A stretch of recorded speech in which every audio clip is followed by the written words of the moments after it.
पुंडलिक वरदा हरी विठ्ठल श्री ज्ञानदेव तुकाराम. नमस्कार मंडळी. अमृतबिंदू या आध्यात्मिक मराठी यूट्यूब चॅनलच्या संत नामदेव महाराज चरित्र कथेच्या 6व्या भागामध्ये आपले पुन्हा एकदा स्वागत आहे. भक्तरत्नम संतवर्यम भक्तिमार्ग प्रदीपकम विठ्ठलांग्रिरतं वंदे नामदेव पुनः पुनः. नामदेव नामदेव नामदेव नामदेव धरा भाव दृढ हा धरा भाव दृढ हा देव सांगे वैष्णवासी देव सांगे वैष्णवासी. नकायासी विसंभो नकायासी विसंभो देव सांगे वैष्णवासी देव सांगे वैष्णवासी. नामदेव जनाबाई नामदेव जनाबाई नामदेव जनाबाई नामदेव जनाबाई नामदेव जनाबाई नामदेव जनाबाई नामदेव जनाबाई नामदेव जनाबाई नामदेव जनाबाई नामदेव जनाबाई. पुंडलिक वरदा हरी विठ्ठल श्री ज्ञानदेव तुकाराम. मंडळी, कालच्या भागामध्ये संत नामदेव महाराज, ज्ञानेश्वर माऊली आणि सर्व संत मंडळींच्या तीर्थावळी प्रकरणाचा आपण थोडासा विचार करून आलो. तीर्थयात्रेकरता ही सर्व संत मंडळी गेलेली आहेत भगवंताच्या आज्ञेनं, आणि सगळी तीर्थयात्रा पूर्ण करून परत पंढरपूरला आलेली आहे. तिथपर्यंत आपण काल पाहिलं. नामदेवराय वर्णन करतात, तीर्थे करुणी नामा पंढरीशी आला, जीव लगा भेटला विठोबासी. जसे काही धावत नामदेव महाराज पंढरीच्या शेवेमध्ये आल्यानंतर तिथनं जे धावत सुटले, जशी दिवसभर चरण्याकरता गाय त्या ठिकाणी शेतामध्ये गेलेली असते, वासरू घरामध्ये असतं, आणि संध्याकाळच्या वेळेला गाय जेवायला येते त्यावेळेला वासरू जसं दाव्याला ओढ घेतं आणि त्या गायीच्या काशीला लागण्याकरता जितकं त्याची उतावीळ अवस्था झालेली असते तशी अवस्था नामदेवरायांची झालेली होती. आणि मग तशा अवस्थेनं भगवंताकडे धावत गेले आणि सरळ भगवंताच्या कमरेला मिठी घातली, चरणाला मिठी घातली. आणि नामदेवराय म्हणतात, शिनलो पंढरीराया पाहे कृपा दृष्टी. शिनलो पंढरीराया पाहे कृपा दृष्टी. थोर झालो हिमपोटी तुझ वीन थोर झालो हिमपोटी तुझ वीन. शिरलो पंढरीराया पाहे कृपा दृष्टी. शिरलो पंढरीराया पाहे कृपा दृष्टी. सद्गदित कंठ ओसंडला नयनी घातली लोळणी चरणावरी. शिनलो पंढरीराया पाहे कृपा दृष्टी. थोर झालो हिमपुटी तुझवीन. अज्ञानाचा भाग होता माझे मनी, हिंडविले म्हणून दारोदार.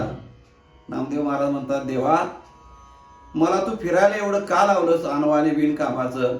माझ्या आता लक्षात आलं की माझ्या मनामध्ये काहीतरी अज्ञानाचा भाग होता, काहीतरी अज्ञान शिल्लक होतं, आणि ते अज्ञान घालवण्याकरता देवा तू मला तुझ्यापासून दूर केलंस आणि इतकं वनोवन रानोरान फिरायला लावलं, भटकायला लावलं. पण देवा हे सगळं म्हणले करून आता तुझ्या चरणाजवळ आलेलं आहे. आता मात्र मला तुझ्या चरणाजवळून बाकीचं कुठं पाठवू नकोस. भगवंतानी नामदेवरायाला उचलून आलिंगन दिलं, हृदयाशी कवटाळलं, तोंडावरनं पाठीवरनं हात फिरवला आणि म्हणले, नामा आता नाही बरं तुला कुठं पाठवणार इथून, तू माझ्या चरणाजवळून तू कुठं जायचंच नाही आता. बरं म्हणले, तीर्थयात्रा कशी झाली सांग, कुठले कुठले देव बघितले, काय काय तीर्थयात्रा, काय वैशिष्ट्य बघायला मिळालं.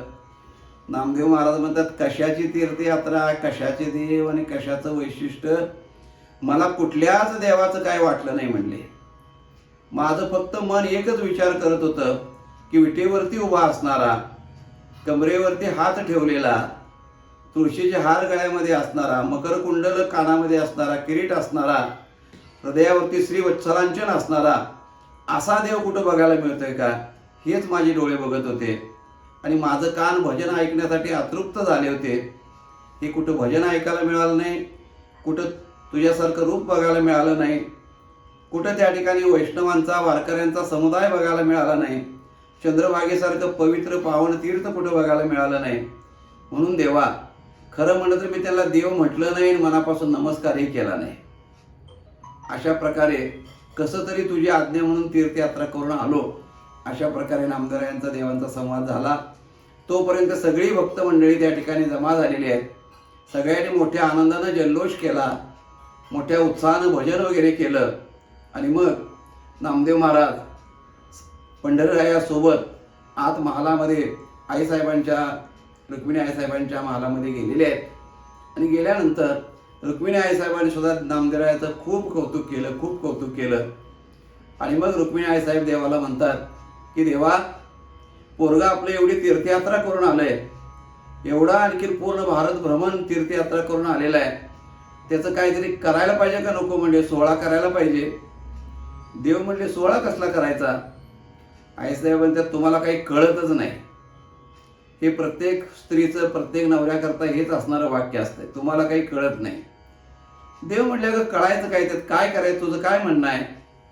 तेव्हा आईसाहेब म्हणतात, आपुल्या दासाचा संभ्रम सोहळा, करणे हे गोपाळा ब्रीद तुमचे, करणे हे गोपाळा ब्रीद तुमचे, करणे हे गोपाळा ब्रीद तुमचे. आपुल्या दासाचा संभ्रम सोहळा, करणे हे गोपाळा ब्रीद तुमचे. हा तुमचा दास आहे अंतरंग, काय या उद्वेग करणे असे. हिने तुम्हाला सर्व समर्पित हा झालेला आहे काया वाचा मनानं. त्यामुळे ह्याचं कोण कौतुक, तुम्हीच केलं पाहिजे, कोण करणार. देव म्हटले, मग काय करूया म्हणते. आईसाहेबांनी सांगितलं, एक मोठा समारंभ करूया आणि या तीर्थयात्रेचं उद्यापन करूया. देवाला ते मान्य झालं. वा वा वा म्हणले, चांगली युक्ती सांगितली, तुम्हालाही सुचलं नव्हतं म्हणले. तुम्हाला काय सुचतंय म्हणले, दुसरं काय सुचतच नाही तुम्हाला. ते सगळे वारकरी गोळा करायचे आणि भजन ऐकत बसायचं म्हणले, तुम्हाला काय बाकीचं सुचतंय. बरं बरं म्हणले, ठीक आहे, तू म्हणतेस तर करूया. देवाने लगेच मनावर घेतलं आणि देव तयारीला सुद्धा लागले. सगळ्या संत मंडळींना त्या ठिकाणी परत बोलवलं आणि नामदेवरायाला सोबत घेतलं. सगळ्या संत मंडळींना सांगितलं, घ्या रे म्हणले, टाळ घ्या, विणा, पकवास, पताके, झेंडी, तुळशी, वृंदावनं घ्या आणि चला म्हणले, काढा दिंडी. पांडुरंगरायाने दिंडी काढली. सगळे वारकरी मोठ्या आनंदानं भजन करतात. दिंडीच्या बरोबर मध्यभागी नामदेवरायासोबत देव चाललेले आहेत. आणि ते चाललेले असताना देव मुद्दाम नामदेवरायांच्या मागं मागं चालायचे. नामदेव महाराज पुढं चालत होते. कशा करता, नामयाचेचा पाठी चाले की शिराज, लागावया रज चरणाचे. माझे वैष्णव, माझे जे भगवत भक्त आहेत, माझं नामचिंतन करणारे आहेत, त्यांचे चरणरज, त्यांची चरणधूळ माझ्या अंगावरती यावी, हा देवाचा उद्देश. आणि त्याकरता देव मागे चालत होते. कशा करता निघाले होते. निघाले अक्षत द्यावयाशी. पंढरपूर क्षेत्र निवासी जे ब्राह्मण समाजाचे लोक होते, पंडित लोक होते, विद्वान लोक होते, त्या विद्वान ब्राह्मणांना अक्षता देण्याकरता, म्हणजे निमंत्रण देण्याकरता जेवणाचं, ही सगळी निघालेली आहेत. सगळ्या संत मंडळीसह ब्राह्मण वस्तीमध्ये आलेले आहेत देव. आणि ही दिंडी आलेली बघितल्यानंतर ब्राह्मण सगळे आले. कुणाची दिंडी, काय दिंडी, कुठून आला काय. त्यांनी सांगितलं, बाबा नामदेवरायांच्या तीर्थयात्रेचं उद्यापन आहे आणि त्या उद्यापनाच्या भोजनाचं आपल्याला आमंत्रण देण्याकरता आलेलो आहे. सगळ्या संत मंडळीकडे ब्राह्मणाने बघितलं आणि त्या मध्यभागी नामदेवरायांच्या सोबत जे होते तेच त्या उद्यापनाचे मुख्य यजमान होते, गृहस्थ होते. त्यांना विचारलं ब्राह्मणाने, आपण कोण, तुम्हाला यापूर्वी कधी बघितलेलं आठवत नाही. ते सगळे ब्राह्मण म्हणू लागले, आम्हाशी तो नाही तुमचे स्वरूप ज्ञान, आम्हाशी तो नाही तुमचे स्वरूप ज्ञान.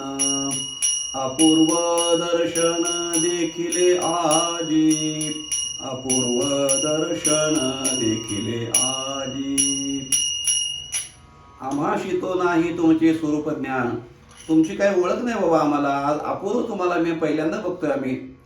तेव्हा म्हणले तुम्ही कोण काय कुठले सांगा.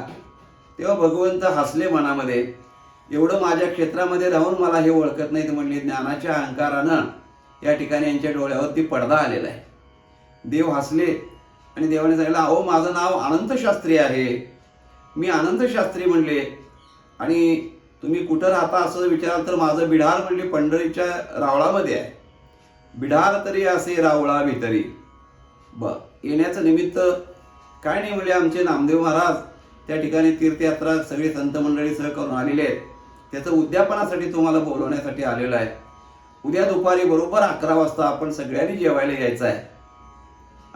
ब्राह्मणाला आनंद झाला. ठीक आहे ठीक आहे म्हणजे आम्ही जेवायला येऊ. काय निमंत्रण द्यायला आलेला ग्रस्त तर ब्राह्मण दिसत होता. अनंत शास्त्री म्हणून नाव सांगितलं. आनंद वाटला. सगळ्या ब्राह्मणांनी निमंत्रण स्वीकारलं. परत देव पंढरपुरामध्ये दरबारामध्ये परत आले. आईसाहेबांनी विचारलं, सगळ्याला आमंत्रण देऊन आला का? हो आलो म्हणले. पण म्हणले रुक्मिणी तुला गंमत सांगू का? म्हणले काय गंमत? काय नाही म्हणले, मी आमंत्रण द्यायला गेलो पण त्या ब्राह्मणाने मला विचारलं, म्हणले तुमचं नाव रूप, तुम्ही कुठले कोण काय.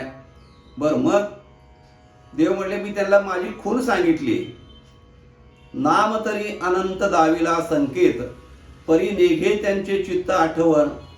संकेतानं मी त्यांना सांगितलं माझं नाव अनंत आहे, सुद्धा त्यांच्या लक्षातच येणार म्हणले.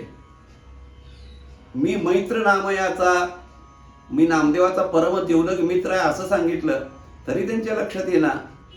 आईसाहेब म्हणले जाऊ दे की तिकडे कुठे त्यांचा विचार करत बसताय, आपल्याला कार्यक्रम करायचा आहे. येतो म्हणलेत ना? हो म्हणले. ठीक आहे चला तयारीला लागा. सगळ्या अष्टमा रिद्धी सिद्धी आईसाहेबांनी बोलवल्या. सगळा महाद्वारामध्ये, महाद्वारापासून चंद्रभागेपर्यंत असा मंडप घातला. सगळी सिद्धता सामुग्री. आता प्रत्यक्ष लक्ष्मी आईसाहेबच तिथं आहेत म्हटल्यानंतर काय सामुग्रीची गोळ चिंता करावी लागणार आहे.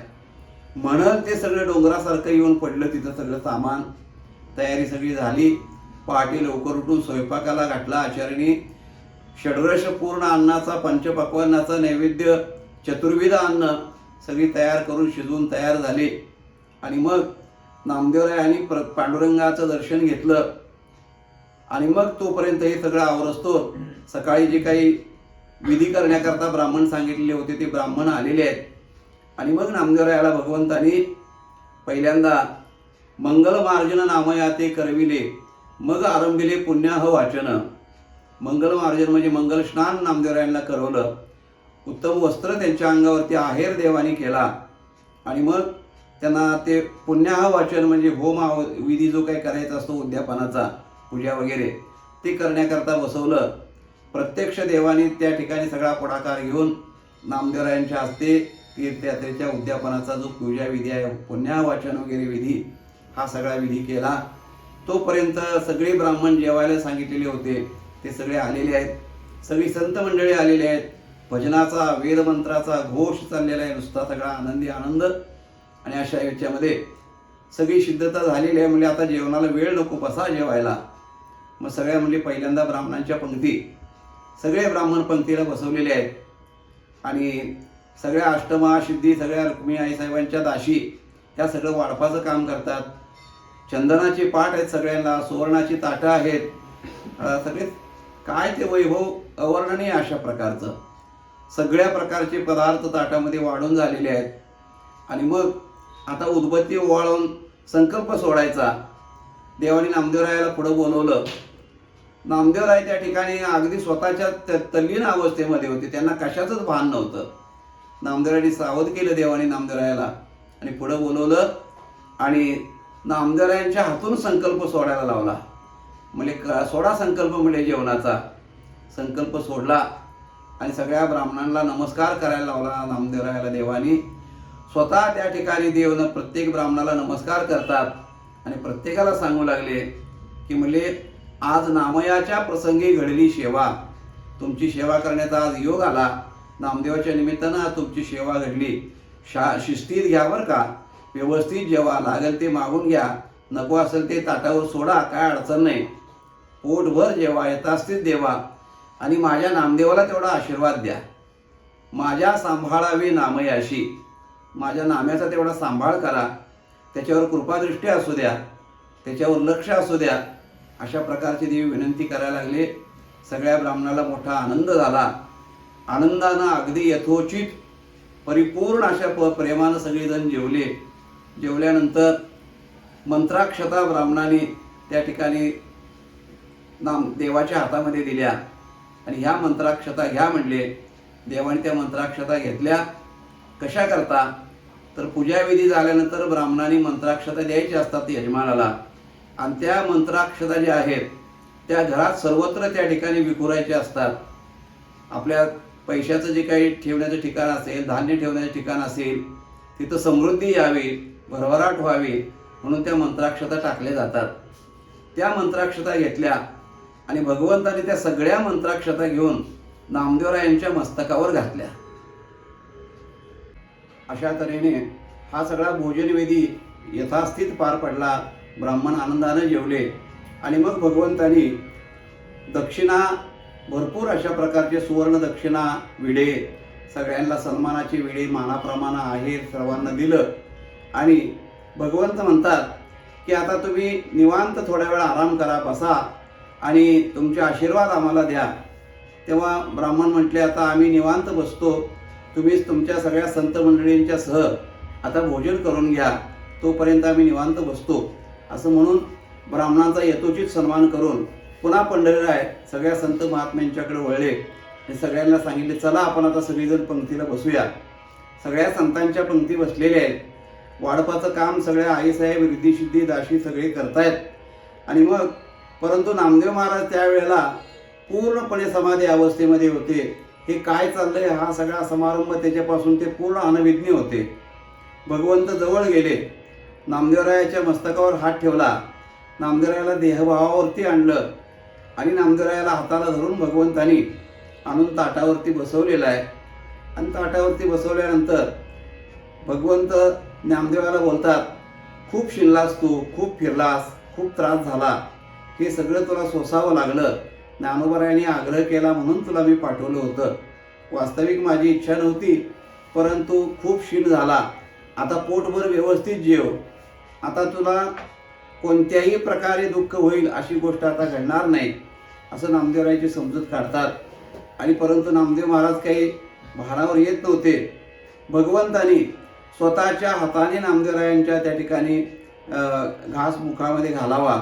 नामदेवराय त्या ठिकाणी जेवण करतात, मोठ्या आनंदानं करायला लागले जेवण. भगवान प्रत्यक्ष परमात्मा भरवतोय. आणि अशा पद्धतीनं सगळी संत मंडळी आणि नामदेव महाराज मोठ्या नादघोषामध्ये, पुंडलिक वरदा हरी विठ्ठलच्या गजरामध्ये, भगवंताच्या चिंतनामध्ये, पवित्र ते अन्न हरी चिंतनी भोजन, अशा प्रकारचं जेवण पार पडलं. आणि ते जेवण होत असताना गंमत अशी घडली की त्या नामदेवरायांचं जेवण जे ताटामध्ये शिल्लक उरलेलं होतं, भगवंताने तेच ताट जेवायला स्वतः घेतलं. आणि ते नामदेवांचं जेवण ताटातलं स्वतः देव जेवायला लागले, हे ज्यावेळेला त्या ब्राह्मणाने बघितलं, त्यावेळेला त्यांच्या दिवसा काजवे डोळ्यापुढं चमकायला लागले. म्हणजे हे काय घडलं, हे काय घडलं, हे काय घडलं, असं प्रत्येकजण एकमेकाला बोलू लागले. अरे त्या नाम्या शिंप्याचं उष्ट देव, देव म्हणजे हा ब्राह्मण खायला लागला, त्यांना देव माहीत नव्हता. अनंतशास्त्री आणि त्या नामा शिंप्याचं उष्ट खायला लागला, काय प्रकार आहे हा, काय नेमकी आमच्यावर यानं जादू केली, काय आम्हाला गारुड केलं काही कळना. स्वतःला तर हा ब्राह्मण म्हणवतो, आणखीन आम्हाला आमंत्रण देताना काय गोड गोड बोलला, काय काय सगळं आणखीन आम्हाला फसवलं. आणि स्वतः हे ब्राह्मण जर असेल तर नामाशिंप्याचं उष्ट कसं काय खातो हा, चौवर्णा वेगळी दिशे याची कळा. ब्राह्मण म्हणले कुठल्या जातीचं आहे काय कळणं झाले म्हणले. बाबा ब्राह्मण आहे का क्षत्रिय, वैश्य का क्षुद्र आहे, काही कळना, नामदेवाचं उष्ट खायला लागले. असं म्हणून त्या ठिकाणी एकमेकांमध्ये चर्चा करायला लागले. एकमेकाला म्हणू लागले की अरे अरे अरे अरे, म्हटली पाप पाप, महापाप झालं, महापाप झालं आपल्या हातून.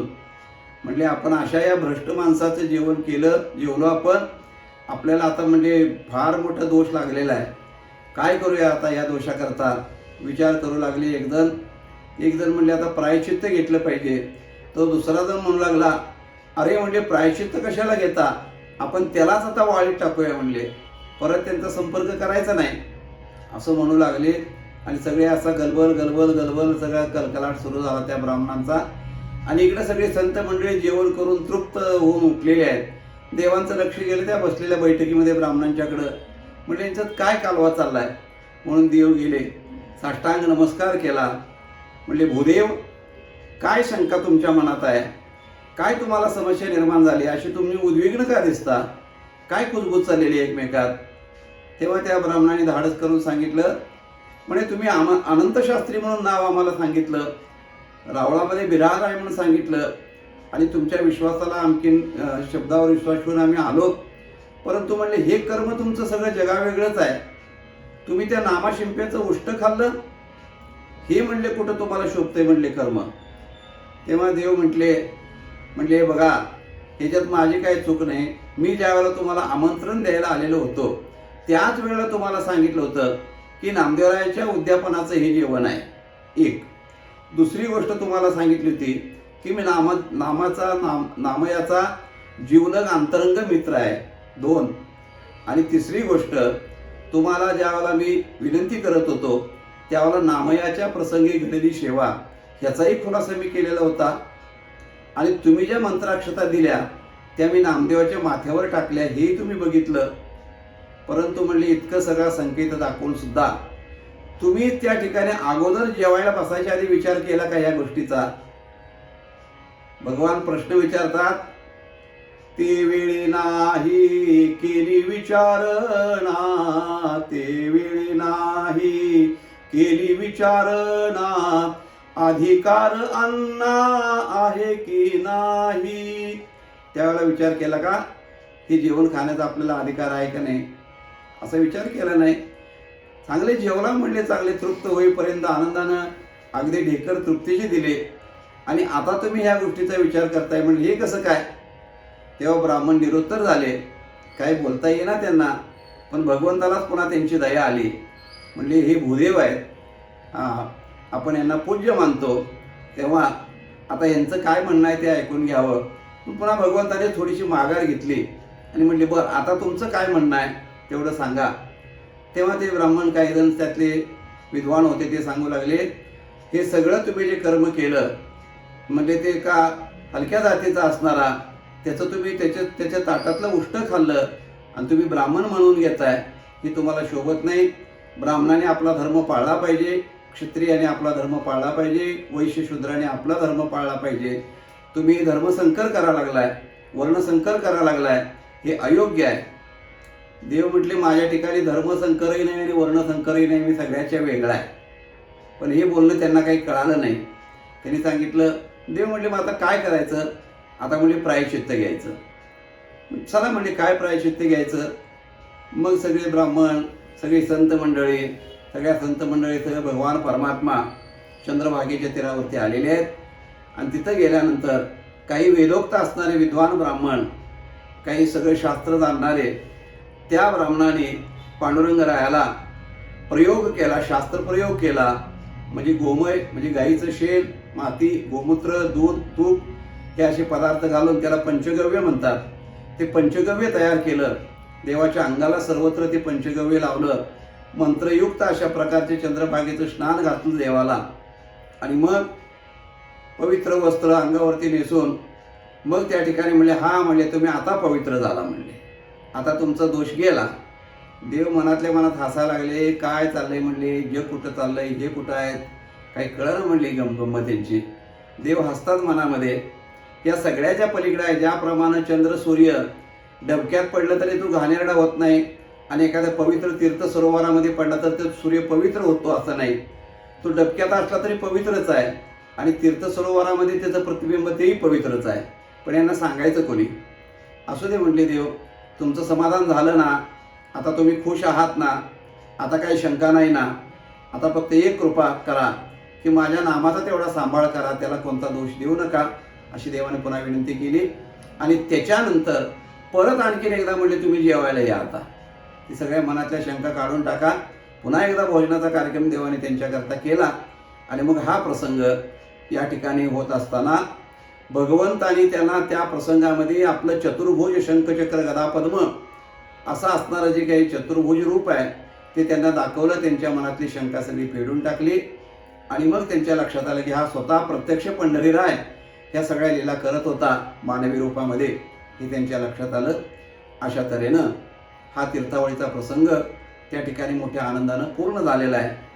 पुढं नामदेवरायांच्या जीवनामध्ये सगळ्यात महत्त्वाचा जो प्रसंग आला तो संतश्रेष्ठ ज्ञानेश्वर महाराज, सोपानदेव काका, त्याचप्रमाणे चांगदेव महाराज, परत मुक्ताई आणि निवृत्तीनाथ महाराज यांच्या समाधी सोहळ्याचा प्रसंग हा नामदेवरायांच्या जीवनातला अतिशय मोठा आणि महत्त्वाचा प्रसंग आहे. त्याचं वर्णन आपण विस्तारानं करू शकत नाही, तो वेगळा विषय आहे. तेव्हा कार्तिक शुद्ध एकादशीला माऊलींनी पंढरीरायाला विनंती केली की मला आता समाधीसाठी आज्ञा द्या. त्याप्रमाणे भगवान पंढरीराय, नामदेव महाराज सगळ्या संत मंडळीसह आळंदी क्षेत्रामध्ये येऊन 7 दिवसाचा मोठा उत्सव करून त्या उत्सवामध्ये माऊली ज्ञानोबारायांना नामदेवरायांच्या साक्षी नामदेवरायांच्या उपस्थितीमध्ये, सगळ्या संत मंडळीच्या उपस्थितीमध्ये पांडुरंगराय आणि निवृत्तीनाथ महाराजांनी संजीवन समाधी अशा प्रकारची माऊलींना दिलेली आहे. त्या प्रसंगानंतर नामदेवरायांचं जीवन हे एकाकी झालेलं आहे. नामदेवरायांना आपण पोरके झालो असं वाटायला लागलं. आपला पूर्ण आधार जो ज्ञानोबाराय होते ते आता जगामध्ये राहिले नाहीत, अशी उद्विग्नता काही काळ नामदेव महाराजांच्या मनात होती. परत नामदेवरायांना माऊलींचं दर्शन पांडुरंगाने घडवून दिलं आणि मग नामदेवराय थोडे सावरले स्वतःला. हे होते न होते तोपर्यंत एका महिन्याभरामध्ये सासवड क्षेत्रामध्ये संत सोपान देवांचा समाधी सोहळा पांडुरंगराया, निवृत्तीनाथ महाराज, नामदेवराय संत मंडळींनी तिथं संपन्न केला. त्याच वेळेला चांगदेव महाराजांनाही त्या ठिकाणी समाधी देण्यात आली. अशा पद्धतीनं तो मार्गशीर्ष महिना झाला. त्याच्यानंतर पौष महिना, माघ महिना, फाल्गुन महिना आणि चैत्र महिना अशी 4 महिने ही सगळी मंडळी तीर्थयात्रा करत राहिली. त्या 4 महिन्यामध्ये मुक्ताबाई महाराजांची त्या ठिकाणी पूर्ण अवस्था विकळ अशा प्रकारची झाली. 2 अत्यंत जीवाचे जीवलग असणारे भाऊ दोघं समाधीस्थ झाले.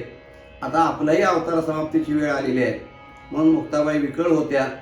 सगळी तीर्थयात्रा करत करत आपेगाव, नेवासं, पैठण, घृष्णेश्वर वगैरे सगळी तीर्थ त्या भागातली फिरत फिरत वैशाख वद्य दशमीच्या दिवशी तापी तीरावरती मेहून या गावामध्ये, गावाच्या बाहेरच्या बाजूला त्यांचा मुक्काम होता. दुपारची वेळ, वळवाचा पाऊस अचानक त्या ठिकाणी आकाश भरून आलं. एकदम काळवंडलं, मोठे मोठे ढग आले, वादळ झालं. त्या वादळामध्ये विजा चमकल्या. विजा कडकडत असताना इतकं धुळीचे लोट सुटलेली होती की कोणाच्या नजरेला कोण पडेना. आणि अशा परिस्थितीमध्ये सगळी संत मंडळी भोवतीने गोळा झालेली आहेत आणि मुक्ताबाईचा सांभाळ करा, मुक्ताबाईला धरा असं सगळे म्हणतात. तेवढ्यात मोठी वीज कडाडली आणि त्या ठिकाणी त्या विजेचा मोठा लखलखाट झाला, आवाज झाला आणि त्या प्रचंड आवाजाने सगळ्यांच्या कानठळ्या बसल्या, काही सुधरेना. आणि ते शांत झाल्यानंतर बघतात तर मुक्ताबाई अदृश्य झालेल्या होत्या. म्हणजे विजेमध्ये त्या अदृश्य होऊन माया स्वरूप असल्यामुळं आकाशतत्वामध्ये लीन झाल्या. परत कोणाला त्यांचा काही अवशेषही सापडला नाही, पूर्ण अदृश्य झाल्या. असं मुक्ताबाईंचा समाधी सोहळा त्या ठिकाणी झाला.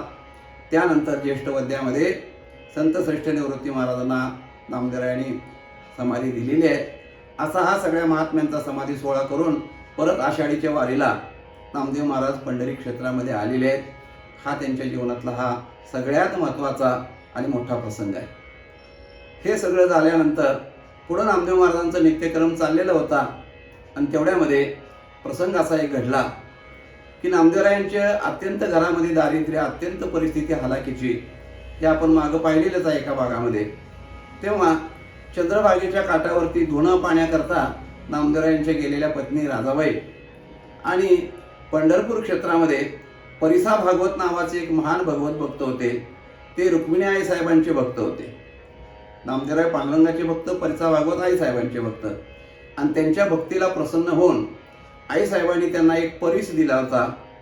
म्हणजे जो लोखंडाला लावल्यानंतर सोनं करतो असा परीस त्या भागवतांना दिला. त्यांचा आडनाव भागवत, परीस मिळाला म्हणून परिसा भागवत झाले. अशा पद्धतीनं तो परीस मिळाल्यानंतर आता लोखंडाचं सोनं करणारा तो परीस मिळालं, काय गरिबी राहते घरामध्ये. मग श्रीमंत झाले, भरपूर पैसा आला, भरपूर संपत्ती आली. त्यांच्या पत्नीचं नाव होतं कमळाबाई. त्या धुण्याला आल्यानंतर राधाबाईची त्यांची मैत्री होती आणि ते विचारू लागल्या, अलीकडे तुमच्या अंगावरती नवीन नवीन सुंदर साड्या दिसायला लागलेल्या आहेत, एकापेक्षा एक महागड्या. तुमच्या गळ्यात साधे फक्त काळे मणी होते, आता म्हणजे सगळं अंग तुमचं सोन्याने मडवून निघालेलं आहे. एवढी श्रीमंती तुमच्याकडे आली कशी हो कमळाबाई? तेव्हा त्यांनी सांगितलं, म्हणजे आमचे मालक रुक्मिणी आई साहेबांची सेवा करतात, म्हणजे रुक्मिणी आई साहेब प्रसन्न होऊन आम्हाला ही श्रीमंती दिलेली आहे. राधाबाई तक्रार करू लागल्या, आमचं येडं ध्यान म्हणली हे म्हणजे उठतंय सुटतंय विना घेतंय, पांडुरंगा पुढं विठ्ठल विठ्ठल विठ्ठल करत बसतंय. त्यानं सगळ्या आमच्या संसाराची माती केली, आमच्या पोटाला काही नाही, पोरं बाळ उपाशी बसतात आणि ते आमच्या नवऱ्याला पण कळत नाही. त्यांच्या देवाची सेवा करतात, तो देवही कसला म्हणजे निष्ठुर आहे, काही आमच्याकडे बघत नाही, काय आम्हाला देत नाही म्हणले. अशा तक्रारी करू लागल्या, रडू लागल्या. आणि हे सगळं बघितल्यानंतर थोडीशी त्या कमळाबाईला दया आली.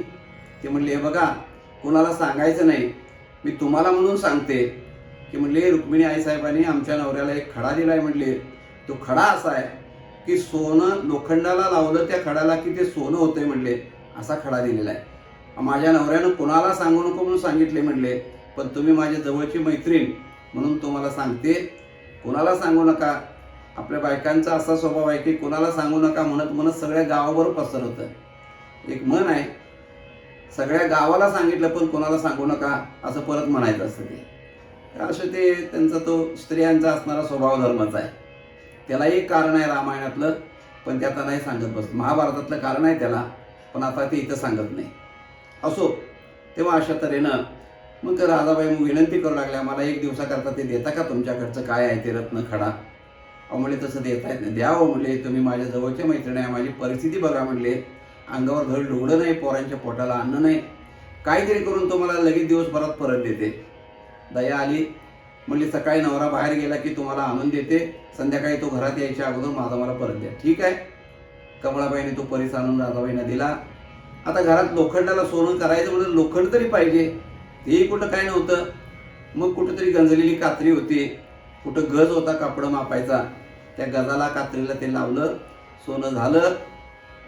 आनंद झाला आणि ते सगळं सोनं वगैरे दुकानामध्ये मोडून पंचपक्वानाचा स्वयंपाक केला आणि पोरांना पाठवलं, नारा विटा माझा, आणि जा म्हणले तुमच्या बाबांना बोलवून आणा, जेवायला या म्हणले आता, आणि आता देवळात खुशाल भजन करत बसा, तुम्हाला काही बोलणार नाही, या फक्त पोळीचं जेवण करा आणि जावा म्हणले देवळात. पोरं उड्या मारत मारत मारत गेली देवळामध्ये आणि गेल्यानंतर भजन करत होते. बाबा बाबा बाबा का ओरडा लागलाय? चला म्हणले, आईने जेवायला बोलवलंय. म्हणजे आजपर्यंत घरात गेल्यानंतर सुद्धा लवकर मिळायची पंचायती, आणि आज जेवायला बोलवले, काय प्रकार आहे? चला म्हणले, आलो. पोरांच्या मागं मागं नामदेवराय आले. येऊन लांबून बघतात तर आपलं घर ज्या ठिकाणी होते तिथं धूर निघाला लागला होता त्या कौलातनं वर. नामदेवरायला असं वाटलं घरबीर पेटलं का काय, आपलं झोपडीला आग लागली का काय झालं. नामदेव महाराज धावत पळत आले. आग वीक काय नव्हती. जवळ आल्यानंतर पंचपक्वान्नाचा सुगंध, सांडगे कुरड्या पापड भजे, अगदी पुरणपोळीचा सुवास खमंग, हे सगळं बघितलं. नामदेव महाराज आत आले, हातपाय धुतले, हातपाय धुवायला पाणी दिलं, हातपाय धुतले. बसा म्हणले ताटावर. म्हणले ताटावर बसतो म्हणले, पण हे सगळं काय भानगड आहे आज? हा सगळा समारंभ कुठनं, हे आणलं कुठनं? तुम्हाला काय करायचं जेवा आणि जाऊन देवळात भजन करत बसा म्हणले, आता घरची चिंता तुम्हाला करायची गरज नाही. नामदेव महाराज म्हणे, ते सगळं खरं, पण हे आलं कुठनं? मग आता नाही सांगत नाही म्हटल्यावर नामदेव महाराज म्हणले, मी जेवतच नाही. आता आली पंचायत. मग तिला सगळं सांगावं लागलं राधाबाईंना की असं असं आहे, असं असं आहे. सगळं परिसाची हकीकत सांगितली. म्हणजे तो कसा असतो बघू, दाखव बघू मला म्हटले, आणि दाखव मला म्हटल्यानंतर तिला आता कुतूहलानं आणून दाखवला. नामदेवराय ताळ दिवशी उठले, घाटावर गेले आणि तिथनं तो असा भिरकटून त्या ठिकाणी समुद्र त्या गंगेच्या चंद्रभागेच्या पाण्यामध्ये डोहामध्ये वाळवंटात फेकून दिला. जसा फेकून दिला तसा राधाबाई कपाळ बडवून घ्यायला लागले. आता तिला काय देऊ काय सांगू, एक मोठ्या जबाबदारीनं माझ्याकडे दिलं होतं असं तसं. आणि राधाबाई रडायला लागल्यानंतर सगळी गल्ली गोळा झाली आणि त्या गल्लीतनं बातमी कळत कळत परिसा भागवताच्या घरात कळाली. परिसा भागवतानं आपल्या बायकोला फैलावर घेतलं पहिल्यांदा, आणि मग ते सगळे दंगा करत करत नामदेव महाराजांच्या घराकडे आले. परिसा भागवत अधवा शिवाय द्यायला लागले. आणि तू फेकला म्हणून खोटं सांगतोस, तू लपवून ठेवला आहे, तुझं मन ह्याच्यावरती गेलेलं आहे आणि ते माझा परीस दे. नामदेव महाराज म्हणतात, अरे मी ठेवला नाही, फेकून दिला, खरोखर फेकून दिला. तुला काय अधिकार होता माझा परीस फेकायचा? माझ्या बायकोनं तुमची कळवळा येऊन तुम्हाला दिला होता. अरे म्हणले काय, म्हणले परीस घेऊन बसला, चल म्हणले देतो. कुठं देणार आता, तेवढ्या डोहामध्ये टाकलेला, चल तरी म्हणले. परिसा भागवतांना घेऊन गेले, पाण्यात उतरले, ओंजळभर खडे बाहेर काढले, वाळवंटातले गारगोटीच्या हाताने येतील ते, आणि त्यांच्या समोर धरले. घे म्हणले, यातला तुझा कोणता आहे? म्हणले चेष्टा करता काय म्हणले माझी? म्हणले ओंजळभर वाळवंटातले खडे आहेत. म्हणले चेष्टा करत नाही, तुझ्याकडे म्हणले किल्ल्यांचा जोडगा आहे म्हणले कमरेला, त्या प्रत्येक किल्लीला एक एक खडा लावून बघ म्हणले, प्रत्येक किल्ली सोन्याची होत्या का नाही? 7-8-10 किल्ल्या होत्या त्यांच्या कमरेला, एक एक खडा उचलायचा, एका किल्लीला लावला, प्रत्येक खड्याचा परीस झालेला होता. आणि हे ज्या वेळेला परिसा भागवतांनी बघितलं, त्यावेळेला मग नामदेवरायांच्यावरचे आरोप त्यांनी मागे घेतले, शरण आले नामदेवरायाला, की म्हणजे तुमचा अधिकार फार मोठा आहे, एवढी तपश्चर्या करून मला एक परीस आईसाहेबांनी दिला होता, पण त्याचा मला एवढा माज होता, पण तुमची ताकद एवढी आहे, प्रत्यक्ष प्रचिती हे वाळवंट परीस केले, हरपली विषमता देहबुद्धी निरसली. अशा प्रकारचा परिसा भागवतांना अनुभव नामदेवरायांनी त्या ठिकाणी दाखवला. आणि अशा प्रकारचं हे नामदेवरायांचं श्रेष्ठत्व त्यांच्या लक्षात आलं. हे दिसायला वनंग भिकारी जरी दिसत असले तरी सगळं त्रैलोक्य विकत घेण्याचे सामर्थ्य यांच्याकडे आहे, हे त्यावेळेला त्यांच्या लक्षात आलं. पण स्वतःहून ते तशा प्रकारचं जीवन स्वीकारतात का? तर कोणता अहंकार आपल्या ठिकाणी निर्माण होऊ नये, बाधा कशाची होऊ नये म्हणून हे जीवन स्वतः ते स्वीकारत असतात. असं संत श्रेष्ठ नामदेवरायांचं असणारं जीवन आहे. यामध्ये अनेक मोठमोठे प्रसंग आहेत. नामदेवरायांचं घर एकदा गळत होतं, त्यावेळेला रात्री अचानक पाऊस मोठा आला आणि घर सगळं गळायला लागलं, कोणाला झोपायला जागा उरली नाही. त्यावेळेला रात्रीच्या वेळेला पांडुरंग परमात्मा स्वतः त्या घरावरती गेले आणि त्या घराची कौलं जी होती ती कौलं शेकरायचं काम करू लागले. कौलं शेकरणं म्हणजे इकडे तिकडे झालेली कौलं नीट व्यवस्थित बसवणं, फुटकी कौलं असतील ती काढून नवीन कौलं घालणं, त्याला कौलं शेकारणं असं म्हणतात पूर्वीच्या काळामध्ये. आता तो शब्द प्रचलित नाही आहे. तेव्हा ते देव काम करू लागले. नामदेव महाराज म्हणतात, घरावर कोणाचा आवाज यायला लागलाय, काय मांजरं दंग करायला लागल्यात का काय, घरावर धाडधाड कोण करायला लागले काही कळना.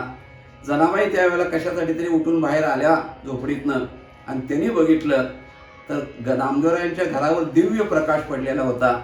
तिकडे बघितलं तर पितांबरधारी भगवान पांडुरंग परमात्मा स्वतः नामदेवरायांच्या घराची कौलं शेकरत होते. हे जनाबाई महाराजांनी प्रत्यक्ष बघितलं. आणि एवढा मोठा पाऊस येऊन सुद्धा त्यावेळेला नामदेवरायांच्या घरामध्ये मंडळी बिलकुलही पाणी अशा प्रकारचं येऊ दिलं नाही. असे अनेक लहान मोठे प्रसंग नामदेवरायांच्या जीवनामध्ये आहेत. आपण वेळेच्या मर्यादेमध्ये सगळं चरित्र आपण नामदेवरायांचं नाही सांगू शकत. जेवढं काही सांगता येईल तेवढा सांगण्याचा प्रयत्न आपण करतो आहोत.